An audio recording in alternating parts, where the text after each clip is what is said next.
Telugu Desam party రాష్ట్ర ఉపాధ్యక్షులు పిఠాపురం మాజీ ఎమ్మెల్యే వర్మ అన్నారు. అలాగే మాట్లాడే ప్రయత్నం చేద్దాం. సార్ చెప్పండి, రాష్ట్రంలో లా అండ్ ఆర్డర్ పూర్తిగా గాడి తప్పిందని చెప్పేసి వైసీపీ నేతలు కామెంట్ చేస్తున్నారు. ఈ కామెంట్ని ఎలా చూడాలంట?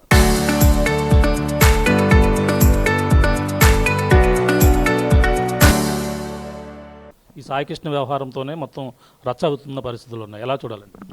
ఇదొక జగన్మోహన్ రెడ్డి గారి కుట్ర అని చెప్పి నేను అంటున్నాను. ఎంచేతంటే అతను ఒక అభద్రతా భావంలో ఉన్నారు. రాబోయే ఎలక్షన్లు దగ్గరికి వస్తున్నాయి, ఏదో ఒక ఇన్సిడెంట్ ఉండాలి. ఇంకొక అనుమానం ఏమొస్తుందంటే అంత అర్జెంటుగా అయిన సాయికృష్ణ ఇష్యూలోకి అక్కడికి వెళ్ళవలసిన అవసరం ఉంది. అంటే క్యారెక్టర్ని కంపారిజన్ చేయాలి. ఇదివరకు అనంతబాబు కేసులో ఎస్సీ సోదరుడు ఒకడు చంపేయడం జరిగింది. ఆ రోజు జగన్మోహన్ రెడ్డి గారు వెళ్ళారా? డాక్టర్ సుధాకర్ చనిపోవడం జరిగింది. ఆ రోజు జగన్మోహన్ రెడ్డి గారు వెళ్ళారా? ఇదే ఎందుకు వెళ్ళవలసి వచ్చింది అన్నది కొన్ని అనుమానాలు ఉన్నాయి. ఆ అనుమానాలన్నీ కూడా సిట్ నేతృత్వంలో ఏదైతే చంద్రబాబు నాయుడు గారు వెంటనే వాళ్ళ కుటుంబాన్ని పరామర్శించి వాళ్ళకి ఆర్థికంగా భరోసా ఇచ్చి చట్టపరమైన చర్యలన్నీ ప్రభుత్వం తీసుకుంది. లా అండ్ ఆర్డర్ కంట్రోల్లో ఉంది కాబట్టి చర్యలు తీసుకుంది. ఏ విధమైన చర్యలు తీసుకున్నారు? సీఎన్ సస్పెండ్ చేశారు. సిస్టమ్ ఉంటుంది, ఒక్కో దాని తర్వాత ఒకటి. అతని మీద ఎఫ్ఐఆర్ బుక్ చేశారు. కోర్టు రిమాండ్ విధించింది. జైలుకి వెళ్ళారు. ఓవరాల్గా వెనకాల ఏమన్నా కుట్రకోణం ఉందా ఏంటి, ఎందుకు ఇలా జరిగింది అన్న వ్యవహారం తెలియడానికి రవిప్రకాష్ అని సీనియర్ ఐపీఎస్ ఆయనతో దర్యాప్తు సిట్ బృందం వేశారు. 2-3 డిఎస్పీలతోటి ఎస్పీలతోటి. ఇవన్నీ రావాలి. ఇది రాజ్యాంగబద్ధమైన చర్యలు, ఇవన్నీ కూడా చట్టపరమైన చర్యలు. ఇవన్నీ పెట్టుకోకుండా నాకు నచ్చింది నేను మాట్లాడేసి జగన్మోహన్ రెడ్డి గారు వచ్చింది జగన్మోహన్ రెడ్డి గారు మాట్లాడేసి కరెక్ట్ కాదు. రేపు ఇంకా వెనకాల ఎవరున్నా వారికి కూడా పనిష్మెంట్ ఉంటుంది. నువ్వు మాట్లాడేటప్పుడు, మీరు మాట్లాడేటప్పుడు జగన్మోహన్ రెడ్డి గారు అప్పుడు మనం అనంతబాబు కేసులో కాకినాడ ఎస్సీ కుటుంబాన్ని పరామర్శించామా? కనీసం స్థానిక మంత్రులు వెళ్ళారా? స్థానిక ఎమ్మెల్యేలు వెళ్ళారా? ఎవరూ వెళ్ళలేదు. అలాగే డాక్టర్ సుధాకర్ కేసులో పరామర్శించామా? ఇవన్నీ బేరీజ్ ఒకసారి మనసులో తలుచుకోవాలి. ఏది ఏమైనా ప్రభుత్వం ఈరోజు తెలుగుదేశం, జనసేన, బీజేపీ కలిసి ఉన్న కూటమి ప్రభుత్వం. దీన్ని ఏదోలాగా విచ్ఛిన్నం చేయాలి. విచ్ఛిన్నం వీళ్ళు ఏదో 15 ఏళ్ళు అంటున్నారు. 15 ఏళ్ళు అంటే మనకి భవిష్యత్తు ఉండదు.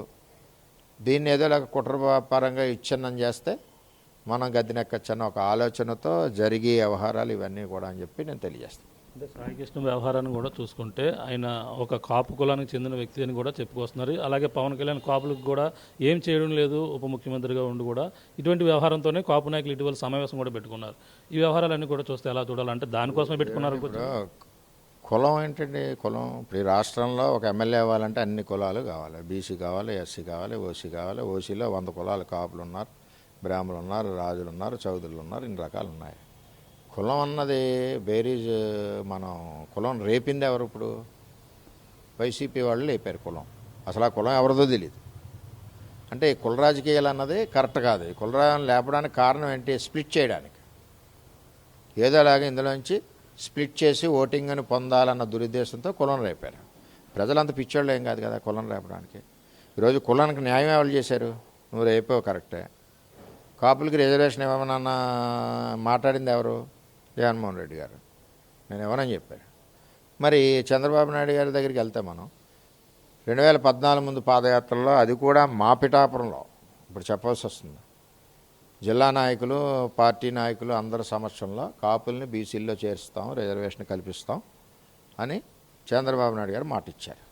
ఆర్థికంగా నిలబడతాను. ఆ మాట ప్రకారమే, దానికి ముందు ఆ మాట ప్రకారమే చంద్రబాబు నాయుడు గారు గవర్నమెంట్లోకి వచ్చాక కాపు కార్పొరేషన్ వేశారు.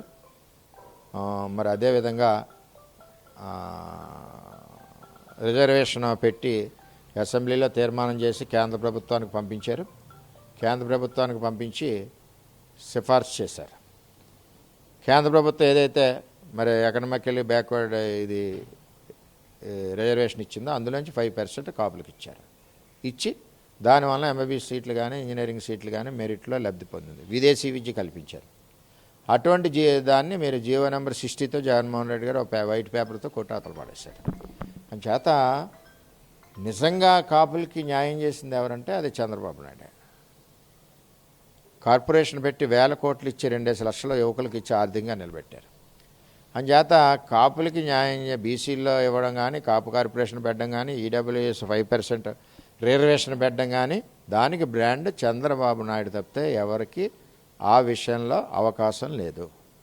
ఎప్పుడో దామోదరం సంజయ్ గారి నుంచి మన కాశీ బ్రహ్మానంద రెడ్డి దగ్గర నుంచి చీకట్లో పడిపోయిన దాన్ని చంద్రబాబు నాయుడు గారు భుజాలు వేసుకుని తెచ్చారు.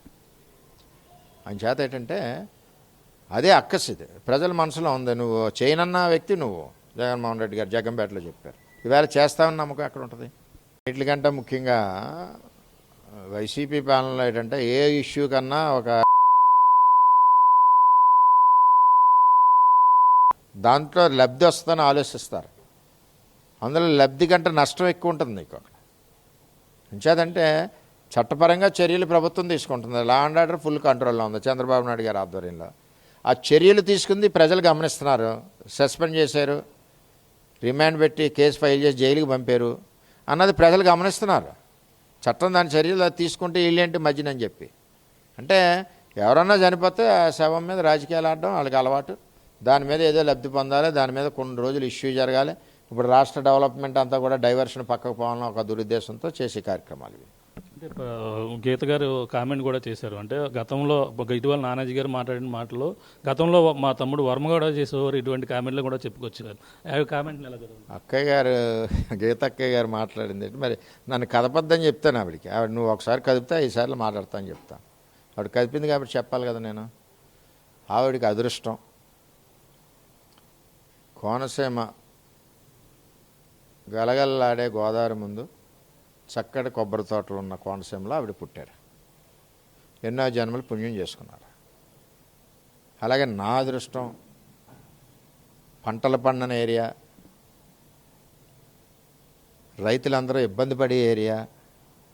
వర్షం వస్తే కానీ అప్పుడు బుడంచేలు వేసుకునే వాళ్ళం మేము చిన్నప్పుడు. గంటి చేలు బుడంచేలు ఉన్నాయి. అటువంటి ప్రాంతంలో కుకుటేశ్వర స్వామి గారి యొక్క ఆశీస్సులతో నేను పిఠాపురం అగ్రహారం హాస్పిటల్లో పుట్టాను. ఆవిడ కోనసీమలో ప్రకృతి అందాల మధ్యన కొబ్బరి తోటలు గలగలపారే గోదావరి ఉన్న గ్రామంలో ఆవిడ పుట్టారు. పుట్టుకన్నది భగవంతుడు నిర్ణయిస్తాడు ఎవడెక్కడ పుట్టాలని. నన్ను పిఠాపురం అగ్రహారం హాస్పిటల్లో పుట్టాను నేను. ఎక్కడ పుట్టమన్నాడు బ్రహ్మదేవుడు, ఆవిడ అక్కడ పుట్టాడు. చనిపోవడం అన్నది ఎవరిదన్నా ఉంటుంది. ఎందుకంటే పిల్లలు చనిపోతున్నాం మా అంత్యక్రియలు కాశీలో చేయమంటే ఇప్పుడు నేను ఉన్నాను, మా అబ్బాయిని కాశీలో అంత్యక్రియలు చేయమని అనుకోండి చేస్తాడు కదా.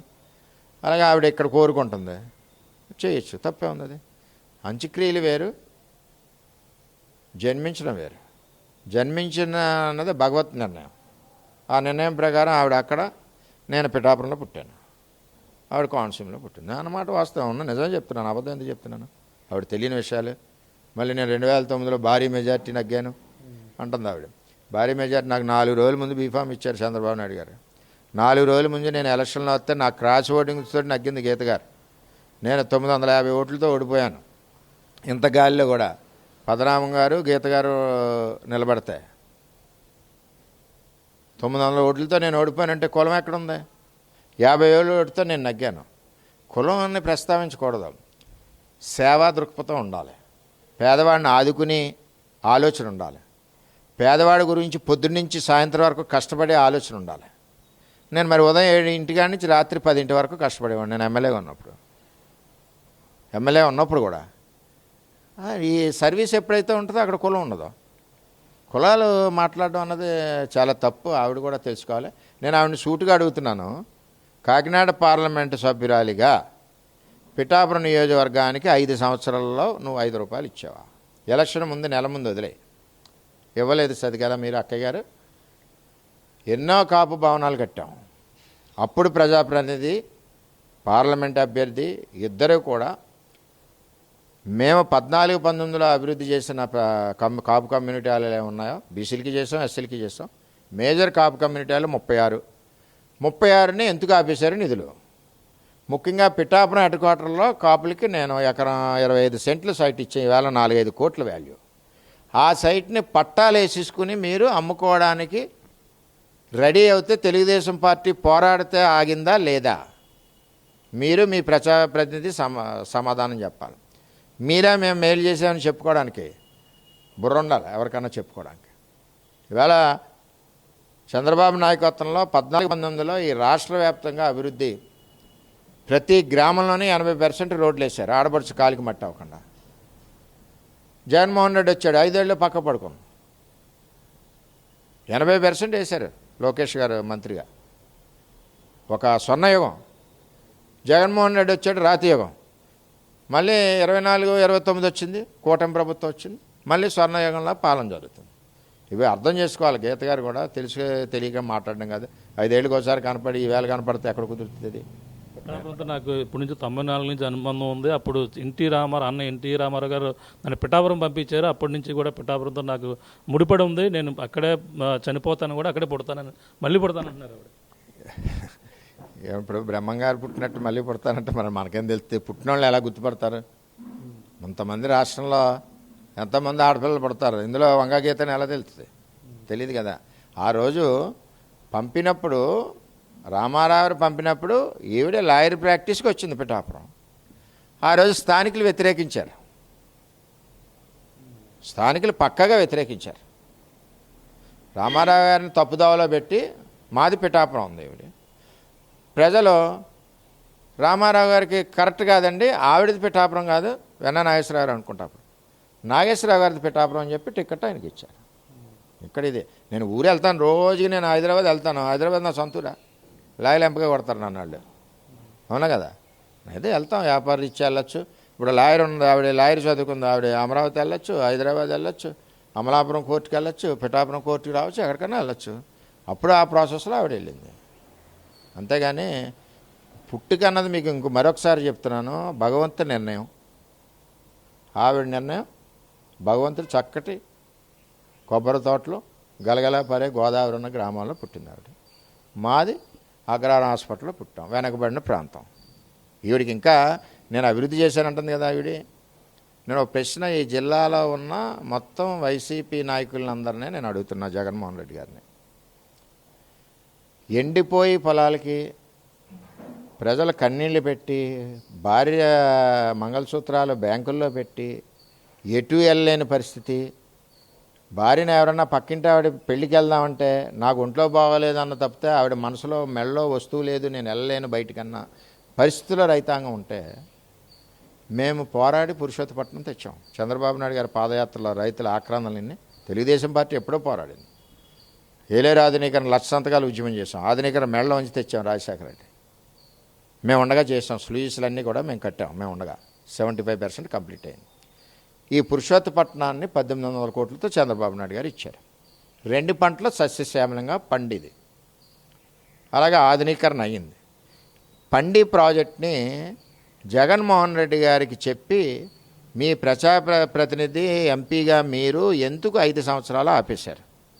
ఈవేళ పిఠాపురమే కాదు, అది పిఠాపురం, జగ్గంపేట, పత్తిపాడు, పెద్దాపురం, తుని, ఈ 5 నియోజకవర్గంలో వ్యవసాయం చేసే కుటుంబాలంటే కాపు కుటుంబాలే ఎక్కువ మెజార్టీ. మిగిలిన కులాలు ఉంటే 30% ఉంటాయి, బీసీలు కానీ ఎస్సీలు కానీ. అటువంటి సన్నకారు రైతులకి ఎఫెక్ట్ అయ్యే విధంగా 5 నియోజకవర్గాల్లో కాపులకి కడుపులో మట్టి కొట్టింది ఎవరంటే 5 సంవత్సరాలు పురుషోత్తపట్నం ఆపి పంటలు పండకుండా అప్పులు పాలు చేసిన రైతులని అప్పులు పాలు చేసిన పార్టీ జగన్మోహన్ రెడ్డి పార్టీ. ముఖ్యంగా ఈవిడ పార్లమెంటు సభ్యురాలుగా అక్కడ ఉన్న ప్రజాప్రతినిధులు, మా దగ్గర అవ్వచ్చు, పిఠాపురం అవ్వచ్చు, మిగిలిన చోట అవ్వచ్చు. అలాగే ఏలేరు ఆధునీకరణ ఈ 5 నియోజకవర్గాలకు ఉపయోగం. చంద్రబాబు నాయుడు గారు శంకుస్థాపన చేసిన ఏలేరు ఆధునీకరణ ప్రాజెక్టు, టెండర్ పిలిచి పనులు ప్రారంభించిన రావణకపేటలో ప్రారంభించిన ప్రాజెక్టును కూడా ఈ ఎంపీ వీళ్ళందరూ కలిసి, అప్పుడు ప్రజాప్రతినిధి పిఠాపురం వీళ్ళందరూ కలిసి చంద్రబాబు ఏదైతే ప్రాజెక్టులు ఇచ్చాడో అవి కనపడడానికి లేదు ప్రజలకి అన్న ఉద్దేశంతో అటు పురుషోత్తపట్నాన్ని ఆపారు, ఇటు ఏలేరు ఆధునీకరణ ఫేజ్ 2 ఆపారు. అది గీత గారు మీ చరిత్ర, మీ నాయకులు, జిల్లా నాయకుల చరిత్ర, మీ యొక్క పార్టీ అధ్యక్షుడు జగన్మోహన్ రెడ్డి గారి చరిత్ర. ఇంకా మీరు ఏమి ఒరగబెట్టారు? కాపులకి బ్రాండ్ ఓన్లీ చంద్రబాబు. ఫైనల్గా చూసుకుంటే అంటే ఇటీవల వైసీపీ కాపుల ఆత్మీయ సమావేశం కేవలం పవన్ కోసం పెట్టారనుకోవచ్చా, లేదంటే కూటమి నుంచి పవన్ని ఏదైతే టీడీపీని దూరం చేసేందుకు ఈ ప్రయత్నం అనుకోవచ్చా?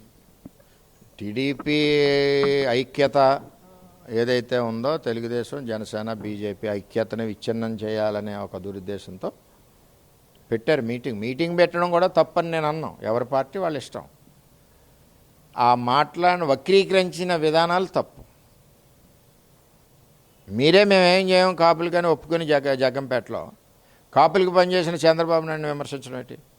చంద్రబాబు నాయుడు కాపులకి ఈరోజు 5% రిజర్వేషన్ ఇచ్చినా, కాపు కార్పొరేషన్తో 1000 కోట్లు ఇచ్చినా, విదేశీ విద్య ఇచ్చినా, వీటన్నిటికీ బ్రాండ్ ఎవరికి చెందిద్దంటే ఆ క్రెడిట్ అంతా ఒక చంద్రబాబు నాయుడుకే.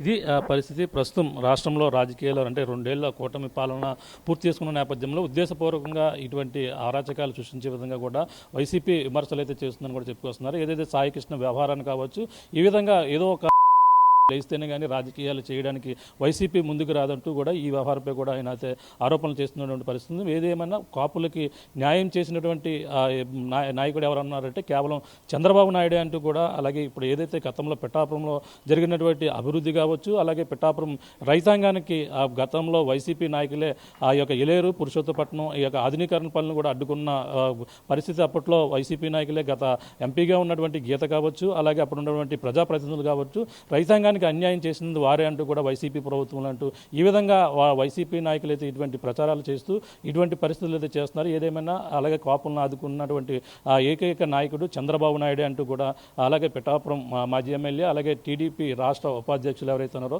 ఎస్వీఎస్ఎన్ వర్మ గారు చెప్తున్న పరిస్థితి ప్రధానంగా ఉందని చెప్పాలి. ఇది కూడా తాజా పరిస్థితి. అనిల్తో ప్రకాష్, RTV, కాకినాడ నుంచి.